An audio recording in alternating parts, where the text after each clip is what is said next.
For when Gentiles who do not have the Torah by nature do what is in the Torah, although not having the Torah, they are a Torah to themselves. And by the way, if you heard me read it, I read it the right way, not this way, when I read it, so you may have caught it at the time. Move that comma.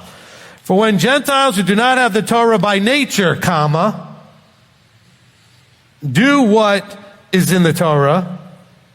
Do you see the difference? It's not like when the Gentiles who by nature do what's in the Torah, oh, they just naturally do what's in the Torah. That's what Christianity taught you, isn't it? Comma's in the wrong place. He's saying when the Gentiles who do not have Torah by nature, who has Torah by nature? The Jews. Gentiles don't have Torah by nature. He says, when a Gentile who doesn't have it by nature does what's in the Torah, although they're not having the Torah, they are now a Torah to themselves. In other words, they now, the phrase, the Torah to themselves, is just a challenging word. It doesn't mean they get to make up the law. It means that they are now subject in a way that you never understood before. Because the way that the Jews always thought of it was that the law precluded the Gentiles from. He says, no.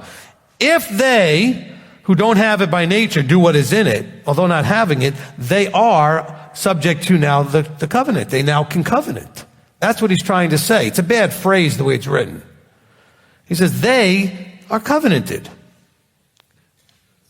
Does that make more sense now in verse 14? And that terrible little comma in the wrong place. See how much difference that made?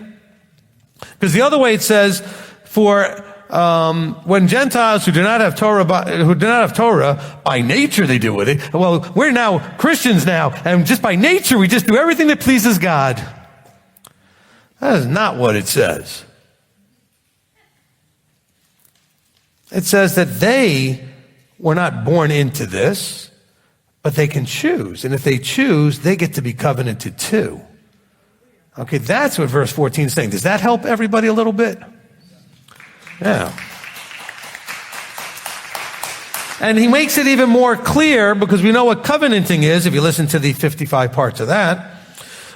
In verse 15, he says, they who now can covenant, or they are covenanted, they show the work of the Torah written in their hearts, their conscience also bearing witness, and between themselves their thoughts accusing or even excusing in the day when Elohim shall judge the secrets of men through Yeshua Messiah according to my good news. So he's saying is they will be in a position to judge those who are actually in covenant, not all of you that just want to judge because you think you have a birthright to it. Interesting. So they're going to be given authority, it says. Those whose work of the Torah is written in their hearts and their conscience also bears witness between themselves and with their thoughts, accusing and even excusing in the day when Elohim shall judge. So they're going to be there in the court and they're going to be doing the prosecutorial, I don't know how to say the word. They'll be prosecutors. All right? We'll wait till Pete's here. Pete Lamb will tell me how to say it right. Okay. So we see, again, the context of all of this is not the Gentiles by nature just do whatever. They're going to show the work of the Torah. They're keeping Shabbat. They're eating right. Equal weights and measures. They're not committing adultery. They're not stealing. They're not murdering and all the other Torah. They're keeping the feasts.